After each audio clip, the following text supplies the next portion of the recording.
இந்த நிலவுலகத்தில் சப்த சாகரம் 7 அவற்றின் நாமதேயம் என்னவென்றால் ஒன்றாவது கடல் ஓர்கடல், இரண்டாவது கடல் கருப்பு கடல், மூன்றாவது கடல் மோர்கடல், நான்காவது கடல் தயிர் கடல், ஐந்தாவது கடல் பால் கடல், ஆறாவது நல்லத நீர் கடல். 7 கடலையும் வளைந்து கொண்டிருக்கப்பட்டது இருள் மயமான பூமி. அத்தகைய பூமியில் 2 நாட்டுக்கு ஒரு பூரமாய்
இருள்மயமான பூமியில் அழகு வாய்ந்த ஒரு இடம்.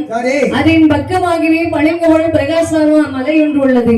இவ்வளவு பெருமை வாய்ந்த தடாகத்தின் அருகே மாணிக்கத்தை உயர்த்த கரையான் முற்றி ஒன்று உற்பத்தியானது. அதானே இதனிடமாகவே விஷமுள்ள நாகம் ஒன்று வாசம் செய்து வருகின்றது. ஆமா, இவ்விதமாக வாசம் செய்து வரும் நாளில் பாம்பின் வாயில் இருக்கக்கூடிய விஷமானது ஒரு அமுத கர்ப்ப கலசம் போல் தோன்றியதாம். அமிர்தகர்ப்ப கலசம் பாத்திருக்கியானே? நாங்க எவ்வளவு பெரிய மகாமுனிவர். அதாவது ஒரு கலசம்னா பை எழுதிட்டு வருவாங்கல்ல, அன்னைக்கு சாம்பியன் கல்லு இருந்தாரு அடன் கலசம். அமுதத்தை வச்சாச்சுன்னா அதுதான் அமிர்த கலசம். இவ்வளவு தெரியாதா? உனக்கு நிறைய இருக்குதுன்னு கணக்கு கிடையாதுங்க. மூளை தானே நிறைய இருக்கிறதுனால இந்த பெட்டிக்கு பிரிச்சு போட்டு கொஞ்சம்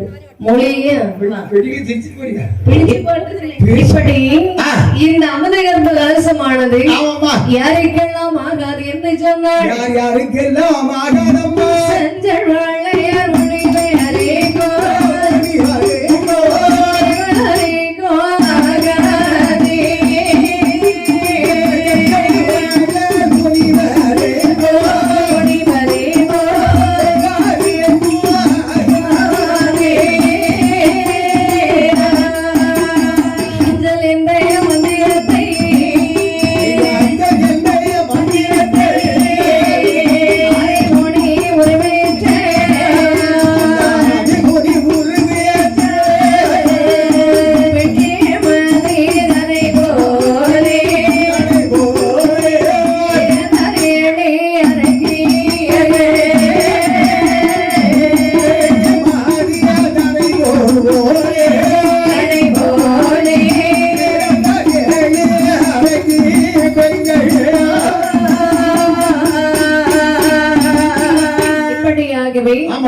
அப்போது இந்த அமிர்தகர்ப்ப கலசத்தை யார் என்றார் என்று சொன்னார். தமிழ் வளர்த்த செல்வன் பொதிகை மலைக்கு இறைவன் அகஸ்திய மாமுனிவர் முந்தை கண்டார். பார்த்தார் முனிவரானவர் இந்த விஷயம் பொருந்தி அமிர்தகர்ப்ப கலசமானது யாருக்கு நாம் ஆகாது. இந்த உலகத்தில் மனிதர்கள் முனிவர்கள் தெய்வார்கள் எவருக்குமே ஆகாதம்மா. விசேஷவர்களுக்கு ஆகாது. கண்டிப்பா கண்டிப்பா. அப்படின்னா இது மானிடர்களாகி நமக்கு ஆகாது அல்லவா? இதை பார்த்தும் பாரமுகமாக போகவும் கூடாது. கண்டிப்பா கண்டிப்பா போக கூடாது அல்லவா? போயிட்டு வந்தாச்சா? தெரியுமா? எங்க வந்திருக்காரு?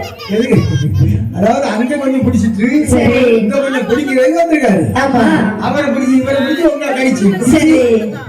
போட்ட பிடிச்சி போறது சரிதான். ஒண்ணு பிரச்சனை. சரி.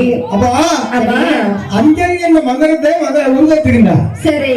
இப்படியாகவே முனிவருடைய மாந்திர சக்திக்கு இணங்க இளம் சந்திரனை போல் 7 அரக்கிவன்கள் பிறந்தார். ஆமாம்மா. 7 அரக்கிவன்கள் வந்து பிறந்தார். அம்மா 7 கிரிக்கு ஒரு கிரிக்கு வச்சா சமாளிக்க முடியாது. 7 கண்டாடி கிரிக்கு வந்து பிறந்திருக்காளையா. சமாளிக்க முடியாது. ஒண்ணுமே செய்ய முடியாது. ஒன்ன பார்த்தா கிரிங்க நீனு வரைக்கும் வர சுத்தினாலையா. பத்தியா நான் தங்கச்சின்னு கூட சுத்திட்டே தங்கத்துல ஈச்சிங்க. சரி நீ அறிவு கேட்டவனே 7 கிறுக்கி வருவதற்கல 7 அரக்கி பெண்கள் வந்து பிறந்தாங்க. உண்மைதான். அரக்கி ஒண்ணு கிரிக்கி ஒண்ணு தானே. அது எப்படி ஒண்ணாகும்? அரக்கி அவ சட்டி அவளே கிழிச்சிடுவா. சரி. கிரிக்கி அவ சட்டி அவளே கிழிப்பா. அரக்கி அடுத்த சட்டி இவ கிழிப்பா. சரி. அப்ப 2 ஒண்ணு தானே. 2 ஒண்ணுதான். சரி கேட்டோம். ஆனா இப்படி 7 அரக்கி பெண்கள் வந்து பிறந்தார். ஆமாம்மா. பெண்களுடைய நாமதேயம் என்னவென்று சொன்னார். என்னம்மா? நிலை நிலை என்ற ஒரு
பாலை சோலை செல்வி இப்படி நாமதேயத்தோடு 7 அரக்கி பெண்கள் வந்து பிறந்தார்.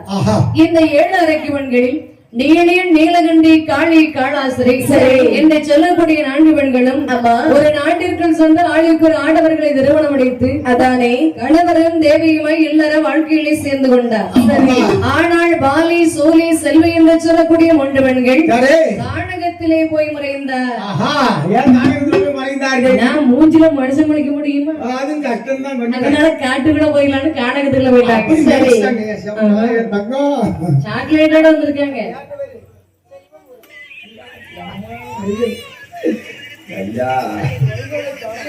சுகர் இருக்குமா? எதுக்கு சாக்லேட் கொடுக்காங்க? அவன் தான் மனிதன். அந்த கீழே உள்ள மாமா கேட்டு கொடுத்துரு. என் தங்கச்சி இப்படி 7 அரக்கி பெண்களில் சரி பணம் வந்திருக்கே முதல்ல பாத்தியா? செல்வம் முருகன். ஆமா. முருகன் பேர கேட்டவங்க எப்படி பாத்தியா? சரி.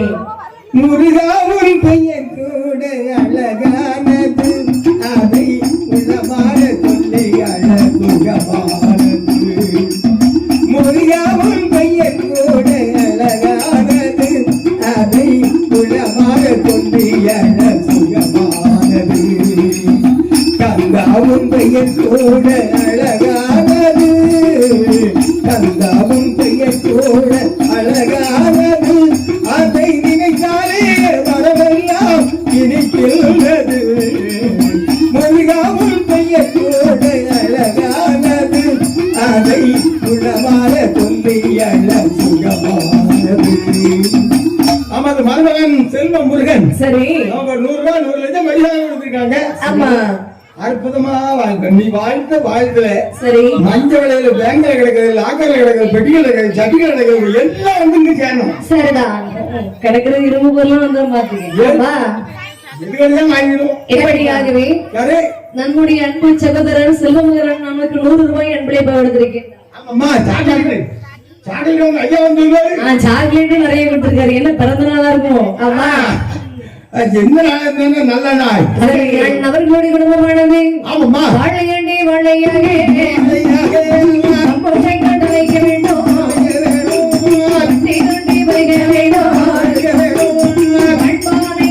வேண்டும். உங்கள் போலே அன்னை சொன்னார். அன்னை சொன்னார்.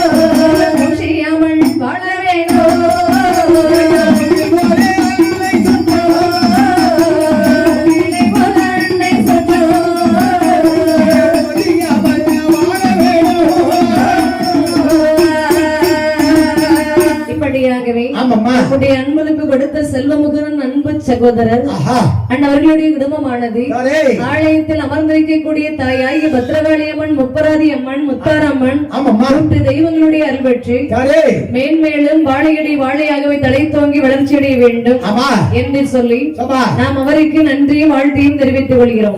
சரியாக சொன்னீர்கள். செல்வமுருகன் செல்வமே பெருசு, முருகன் கேட்கவே வேண்டாம். அப்போ நமக்கு அன்போடு அள்ளி கொடுத்திருக்கின்றார். அன்போடு பண்போடு சாக்லேட்டும் பணமும். யாராவது இதோட சாக்லேட் கொடுத்தாங்களா? இல்ல, நாங்க தருவோம். சரி, இப்படியாக ஆமாம்மா. அப்போது இந்த 4 பெண்கள் நாட்டிற்குள் சென்று ஆளுக்கு ஒரு ஆடவர்களை திருமணம் முடித்து கணவரும் தேவையுமாய் இல்லற வாழ்க்கையில் சேர்ந்து கொண்டார்.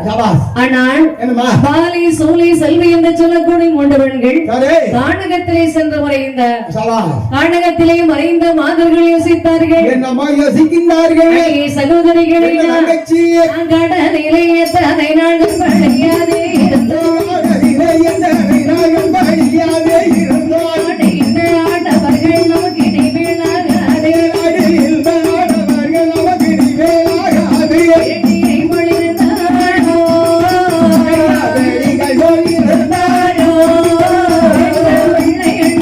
ஆசையுண்டே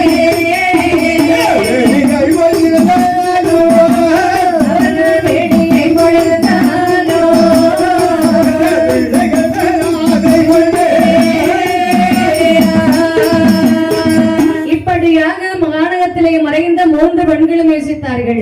அடியே சகோதரிகளே, ஏடி அக்கா, நம்ம எவ்வளவு நாடு இந்த கானகத்திலே வாழ்ந்து வருவது?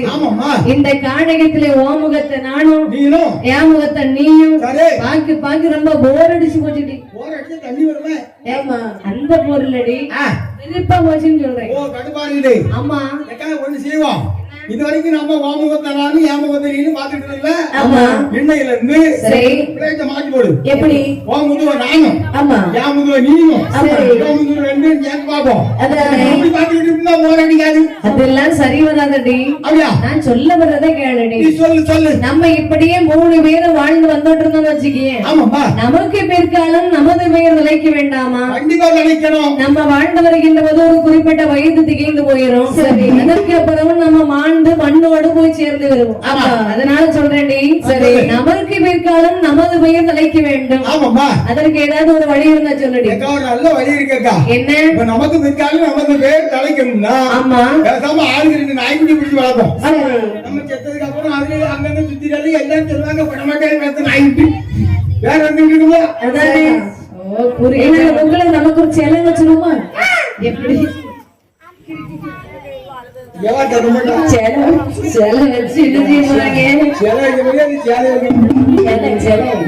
சேலை வச்சு கல்லு கொண்டு விட்டு இந்த காக்க ஆயிருந்துட்டு போ. அவனுக்கு எப்படி செல வைப்பா? யாரே உனக்கு ஒழுங்கா சொல்ல தெரியல. அந்த பிள்ளை பேர் நிஷா. அந்த பிள்ளைங்க சொல்லுங்க. சரி, எங்க அக்கா நக்மா இருக்காங்களா? அவன் மாதிரி அழகா சரிதான். உனக்கு தானே அழகு தானே? ஆமா, அழகுன்னா உனக்கு நல்ல கண் பார்வை தெரியும். இப்ப கண்ணே தெரியுது. சரி, நான் சொல்றதை கேளுடி. நமக்கு பிற்காலம் நமது பேர் தலை தோங்க வேண்டும் என்று சொன்னால் நமக்கு கண்டிப்பா ஒரு கை குழந்தை வேணும். அப்போ நமக்கு ஒரு பிள்ளை இருந்துச்சுன்னு வச்சுக்கே, அந்த பிள்ளை தெருவில வழிநடையா நடந்து போகுது. என்ன சொல்லுவாங்க, இது யாருடைய பிள்ளை? நம்ம பாதுகாக்க கவிதார்கள் அவங்க பிள்ளை பேர் ஏன் சொல்றா? என் பேர சொல்லி கவிதான் சொல்லி, ஏன் கவிதான் அவன் சொல்லி, அது கவிதா அக்கா. அப்புறம் கவிதா அக்கா சரி, அவர் சேர்ந்து மண் வச்சுக்காம அதானே மண்ணெல்லாம் வைக்க முடியாது. அப்படி சொல்லுவாங்க இல்லடி. அந்த பிள்ளை வழி நடந்த போது அதுக்கு ஒரு கல்யாணம் முடிச்சு அதுக்கு ஒரு குழந்தை போது அது வழி நடந்த போது நினைச்சிருவாங்க. என்ன சொல்லுவாங்க? இன்னாருடைய பேத்தி இன்னாருடைய பேரை அப்படின்னு சொல்லுவாங்க. பாத்தியா? இப்படிதான் சொல்றேன். நம்முடைய பெயர் வாழையடி வாழையாக தலையை தோங்கி வரும் அல்லவா? அதனால நமக்கு ஒரு குழந்தை வேணும்னு சொல்றேன்டி. சரியாக சொன்னேன் அம்மா. ஆனால் ஒன்றுடைய என்ன? கல்யாணம் ஆகாம கை குழந்தை பாக்கி பெற்றெடுக்க வேண்டும். கல்யாணம் முடியாம கல்யாணம் பெற்றெடுத்தா மஞ்சள் வேலைக்கு காய்கறி சுட்டுவாங்க. அதாவது எல்லா ஊர்லயும் தான் காரிக்கு போவாங்க. கல்யாணமே முடியாது குழந்தை பத்தி எடுக்கிறான்னு சொல்ல மாட்டாங்க. அப்பா அது சொல்லுவாங்கடி. பெரிய காரணம். ஆமா, கல்யாணம் முடிஞ்சா எவ்வளவு கஷ்டம் அனுபவிக்கணும் தெரியுமா? என்ன? கல்யாணம் முடிக்க கூடாது. ஆனா ஆளுக்கு ஒரு குழந்தை வரணும். அதுக்கு ஒண்ணு செய்யறாங்க. கல்யாணம் ஆகாமல் கை குழந்தை பாக்கியம் பெற்றெடுக்க வேண்டும் என்று சொல்லுகின்றையா? ஆமா. ஏன் உனக்கு கல்யாணம் அவ்வளவு வெறுப்பா போயிட்டாடி? ஒண்ணு இல்ல. என்ன கல்யாணம்னு சொன்னாலே இந்த ஆம்பளையில கல்யாணம் பண்ணிட்டு சரி அவன் தண்ணிய கொண்டாடிங்க, அவனிய கொண்டாடிங்க. ஒரு நாளைக்கு எத்தனை டீ போட சொல்லு. சரக்க ஊத்திட்டீங்க, சரக்கு கஞ்சி ஊத்திட்டீங்க. ஆமா, அழகி விட ஊத்தி கொடுப்பாவளோ? ஐயா கடவுளை சில வீட்டுல ஐயா அதான் நடக்குது. சரி. ஆனா சில வீட்டுல நல்ல நடக்குது. ஆமா. பொண்டாட்டிக்கு ஒரு குவாட்டர், புருஷனுக்கு ஒரு குவாட்டர். சரி. ரெண்டு பேரும் 2 கிளாஸ் ஊத்தி இது உங்க வீட்டுல குடும்பம் தலை தூங்கி வரும். குடும்பம் நல்ல ஒரு குடும்பம் பல்கலை கழகம். சரி, கழகம் அப்படி கலந்துருக்கீங்களா? ஆமா. அப்பா கல்யாணம் முடிஞ்சாலும் நிறைய கஷ்டங்கள்லாம் அனுபவிச்சுட்டு இப்ப கல்யாணம் ஒரே மாப்பிள்ளைய பார்த்து கல்யாணம் முடிக்கணும்னு வச்சுக்கேன். எப்படியும் 50 பொண்ணாக்க 50,000 வரைக்கும் கொடுக்கணும். இப்படி ஒரு மாப்பிள்ளைய விலை கொடுத்து நாங்க வாங்குறோம். விலை கொடுத்து வாங்குறோம். 1 லட்சம் செலவு பண்ணி ஒரு பைக்கு வாங்கினாலும் ஸ்டார்ட் அவ்வளவுதான் 4 அடி அடிச்சாவது ஸ்டார்ட் பண்ண வச்சிருக்கோம். நாங்க 50 பவுன் நகை போட்டு வந்து ஒரு அடி அடிக்க முடியல. ஒரு அடி அடிக்க முடியாது. நீதான் சொல்லிட்டு இருக்க. புருஷனை கை நீட்டு கூட வந்து எத்தனை கொண்டாடினாலும் புரிதலோடு கொல்லு தோதவனு தோச்சி அதானே புளிஞ்சி காய்கறில கொண்டு காய போட்டு தெரியுமா? அங்க முடிச்சுட்டு இருக்கோம். அண்ணன் சொல்றது பார்க்கும்போது அனுபவம் மாதிரி தெரியுது. அனுபவம் எல்லாம் முதுகு எதுக்கு பழுத்து போயிருக்கு. நீ பாக்கவே முதுகுதான் வாங்கிட்டு வந்தது குளிக்கும்போது பாத்துக்கிட்டு வாட்டூர்ல இருந்து இந்த மாதிரியா இருக்கு. அதானே பாத்திரமா செத்து முதுகா அடிபட்டு அப்படியாகவே கல்யாணம் ஆகாமல் கை குழந்தை பாக்கியம் பெற்றெடுக்க வேண்டும் என்று சொன்னார். ஒரே ஒரு வழிதாண்டி இருக்கு. என்ன வழி இருக்கு? கல்லாணைக்கு கரும்பு ஊட்டி வளர்த்தன்ற ஈஸ்வரனை எல்லாரும்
கரும்பு ஊட்டி வளர்த்த சிவனாரை அன்றே ஒருவராலும் நமக்கு கை குழந்தை பாக்கியம் கிடைக்காதடி.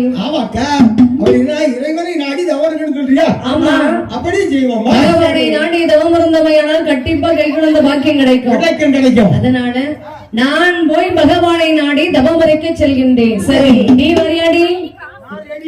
எதுக்குனாலும் ரெடியா ரெடி. ஆமா, நீ வரையாடி? நான் கொஞ்சம் யோசிக்கலாம். சரி, நானும் வரேன். யோசிக்கணுமா? ஏன் அப்படி யோசிச்சு பார்த்து வர்றேன்? வரணும்னா கொஞ்சம் யோசிக்கிறேன். ஆமா, எப்படி யோசிச்சு ரெடி சொல்லலாம்னு நினைச்சிட்டு இருக்கா. நான் சொந்தமா சொல்லு. அப்படியா? ரெடி. நீங்க ரெடியா? Coffee ready. இப்போ நீங்க ரெடியா? மாதிரி விட நான் ரெடி. என்ன அப்படியே நீங்க ரெடியா? குட் நைட் மாதிரி விட நான் ரெடி. என்ன இரவெல்லாம் பொழுதுக்கலாம். நீங்க ரெடியா? என்ன ரெடி. இப்போ நான் ரெடி. நான் ரெடி. இப்போ நீங்க ரெடியா? எதுக்கு போமா? காப்பி ரெடியா? காப்பி வரும். காப்பி ஆவடுதே. இந்த பிள்ளை போற ஊரெல்லாம் காப்பி கேட்டு கேட்டு எல்லாரும் கரெக்டா அதான் எடுத்து போட்டு நேத்து எவ்வளவு அழகா காப்பி கொடுத்தாங்க. இன்னைக்கு வரும் பயப்படாது. சரி, சரி எப்படி எங்க ஊர்ல வந்து நாங்க குடிப்போம் என்னது காபி ஆர்லிக்ஸ் சரி போட்டுட்டு அப்ப அம்மாவோட பருப்பு கூட வளர்ந்த விட அந்த முறுக்கு உண்டானே முறுக்கு அவன் காக்க பிடிச்சா நான் முறுக்கு இப்படியாகவே பார்த்தார்கள் பெண்கள் மூவர்களும் காண்டகம் வந்து தவப்படம் ஏற்படுத்தி தவம் செய்ய தொடங்குகின்றார் என் பெண்களுடைய தவ பெருமை எப்படி இருந்ததா பாருங்கள் காற்றடித்து மணல் மோடி கரையன் கொட்டி இடமிடமா ஏற்றமல்ல சரி தூரத்தில் இளமுறைகள் ஓய்வதை இருக்க மூக்காடு முளைத்த கொல்லே மூக்காடு முளைத்த கொல்லே ஓடி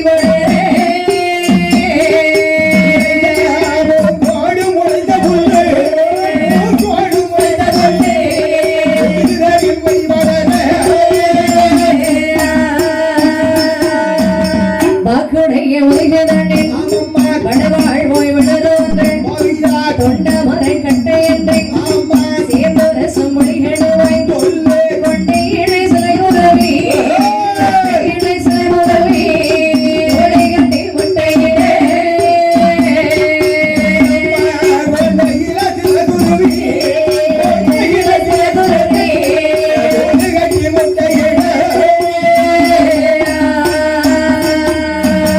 இப்படியாக இந்த பெண்கள் ஓவியர்களுமாக அடர்ந்த காண்டகம் வந்து தவப்பீடம் ஏற்படுத்தி தவம் செய்ய தொடங்குகின்றார் பெண்களுடைய தவப்பெருமை எப்படி இருந்ததா பாருங்கள் இந்த காண்டகத்திலே அகோரை காட்சியடித்த காரணத்தினால் அவர்களுடைய உடம்பு எல்லாம் மணலால் மூடப்பட்டதா ஏன்னா அவங்க இருக்கிற இடம் எப்படிப்பட்ட இடம் தெரியுமா எப்படி ஒரு பெரிய தேரிக்காடு சரி தேரிக்காடு இவங்க பார்த்தா மணலாத்தான் இருக்கும் ஆமா இவர்கள் 12 வருடமாக தவம் இருக்கிறாங்க சரி இவர்களுடைய வேலி எல்லாம் மணலால் மூடப்பட்டது ஆமா அவர்களுடைய சபைகளை சென்று எறும்புகள் வாசம் செய்து வருகின்றன கொஞ்சம் போய் சொன்னாலும் கொஞ்சம் குறவா சொல்லு எறும்பு போய் காதுகள் போய் கூடு கட்டிச்சுன்னா இப்ப நம்ம காட்டுல சித்தர் போய் வச்சுக்க சித்தர் போன சிறைகா டான்ஸ் ஆடணும் கட்டெலும்பு போன கணக்கா டான்ஸ் ஆடணும் அதனால செருப்பு போல என்ன ஆகும் ஆனா ஒண்ணு அரைக்கீர்கள் காடு நம்ம நாடு மாதிரியா காடா ஒவ்வொரு காடு நாலு பார்த்துருக்காங்க அவ்வளவு பெருசா இருக்கும் அப்ப மலை மாதிரி அரைக்கீர்கள் அவங்களோட உருவமே பெரிய உருவமா பெரிய உருவம் இல்லையா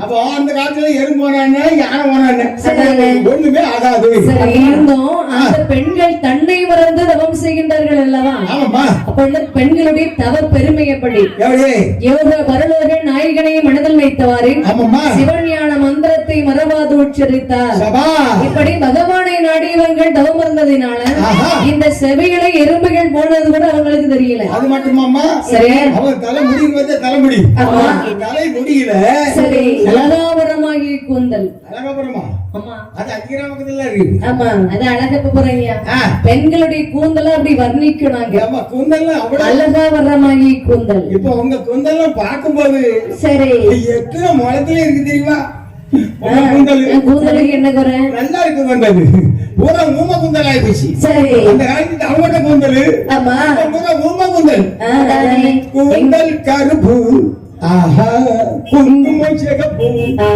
அந்த மாதிரி ஆயிடுச்சு சரி கூந்தலையாவது அழகா வர்ணிக்கிற பத்தியா அழகாபுரம் கூந்தல் அழகா வர்ணிங்க நீ நல்லா இழுக்காத பிஞ்சிட்டு வந்துடும் ஆமா அதான் மீசோல 100 ரூபாய்க்கு அதாவது பரவாயில்லையே உன் மண்டையில சொட்ட மண்டை வழுக்க மண்டை தான் சொல்லுவாங்க என் மண்டையில சொட்ட மண்டை வழுக்க மண்டை சொன்னதால லாபம் இருக்கும் சரி என்னையே தேய்க்கிறது இல்ல என்ன தேய்ச்சா முடி வளரும் சரி முடி வளர்ந்தா வேன் வளரும் வேன் வளர்ந்தா ஈர் வளரும் அது வர மாட்டோம் அப்ப நம்ம மண்டையில வேன் வராது ஈர் வராது முடி வராது சரி இப்படி இந்த பெண்களுடைய தலைமுடிகளை சென்று அறவைகள் கோடு கட்டி முட்டைகளை வைத்து குஞ்சுகளை பறக்கட்டி செல்கின்றது சரி கண்வழித்து வார்த்தார்களா ஆமா தன்னை மறந்து அகோர தவம் செய்கின்றார்கள் அவர்களுடைய மேடைகளை சென்று இது ஒரு துண்டவரை கட்டுதான் இருக்கிறது என்று சொல்லி அப்படியே மிருகங்கள் வந்து உராய்ந்து செல்கின்றதா பெண்கள் புற்றுக்குள் இருக்கிறார்கள் சரி பெண்கள் நினைக்கிற அதானே சரி ஆமா அப்படி இருந்து கண்வழித்து பார்த்தார்களா எப்படி கண்ண முடிப்பாங்க தன்னை மறந்து இவர்கள் அகோரதவம் செய்து கொண்டிருக்கின்றார்கள் ஆமாம்மா இப்படியாகவே இந்த பெண்கள் மூவர்களும் அரக்கியர்கள் தவமீரே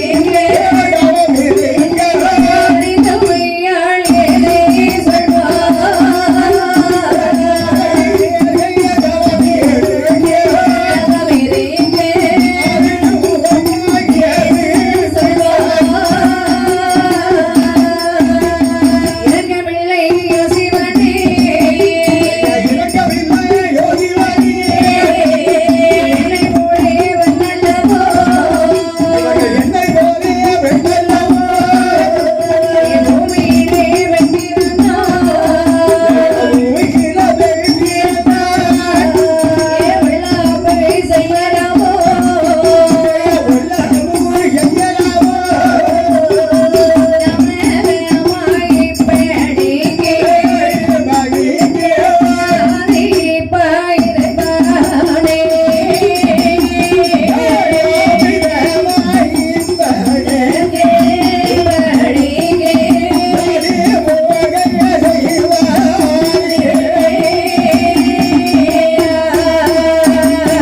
போது அறிந்தாள் அம்மை இமையோடாகிய பார்வதா தேவி பகவானை நாடி முன்பில் வந்து சொல்லுகின்றாள்.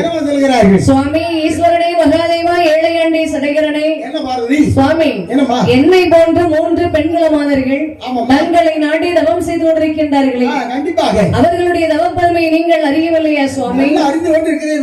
அறிந்தும் அறியாமுகமல் இருக்க வேண்டிய காரணம் என்ன? என்னை போன்ற ஆடவர்கள் தவங்கள் வேண்டிய வரத்தை கேட்பாங்க, நான் கொடுத்திருப்பேன். சரி. உன்னை போன்ற பெண்கள் சரி எப்படி வர கேட்காதீங்களா? எப்படி? உங்களுக்கு கணவன் வேண்டாம், ஆமா, கை குழந்தை வேண்டுமா, சரி, பிள்ளை வேண்டுமா, முருத வேண்டாமா, ஆமா, எப்படி கொடுக்க முடியும்? அதானே சுவாமி. என்னமா உலகிற்கெல்லாம் மடியளக்கக்கூடிய வரம் முரள் தாங்கள், ஆமா, நீங்கள் நினைத்தால் முடியாத காரியம் உண்டா சுவாமி? பார்வதி, இதற்கும் வரம்பு என்று ஒன்று இருக்கு. சரி, அதாவது இதைத்தான் செய்ய வேண்டும். கணவன் இல்லாத கை குழந்தை நம்மளே உங்களுக்கு கொடுத்துடலாம். சரி, ஆனா எல்லா பெண்களும் என்ன நினைப்பாங்கன்னா, என்ன புருஷனால ஏகப்பட்ட தொல்லையா இருக்குது, சரி, புருஷனே வேண்டாம், பிள்ளை மட்டும் போதும் எல்லாரும் நினைச்சு தவறுப்பாங்க. எல்லாருக்கும் ஆண் பிள்ளை கொடுத்தாச்சு. சரி, அதுக்கப்புறம் என்னை போன்ற ஆண் குழந்தை எந்த ஒன்று தள்ளுவது?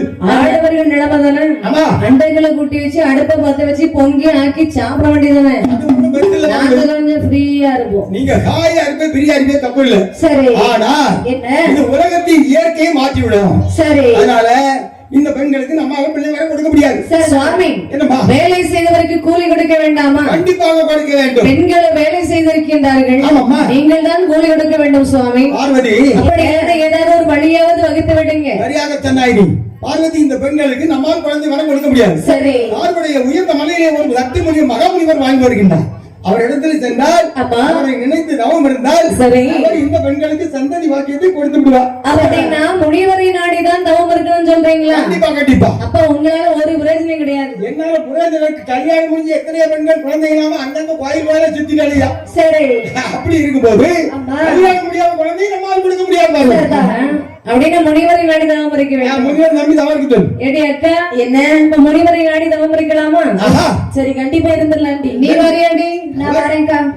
அவ எதுக்கு ரெடி தானே? நான் ரெடி தான். அவ புள்ளைய பெக்கனாலும் ரெடி தான், உடம்புல போய் போறனாலும் ரெடி தான். கண்டிப்பா. இல்ல அந்த கண்டிப்பா கொண்டு போறனாலும் ரெடி தான். சரி, அவ எதுக்கு ரெடி? சரி, எல்லாத்துக்கும் அம்மா போடு. நல்லதா பரவாயில்லை, என்ன செய்ய வாங்குற சம்பளத்துக்கு அதை விட பாடு. சரி, நான் போகலாண்டி. அப்படி சொல்லு. என்னை சொல்லி பெண்கள் மூவர்களும் சேர்ந்து ஆமா சக்தி மொழி வருவதற்கு தவம் இருந்தார் அரைக்கு பெண்கள்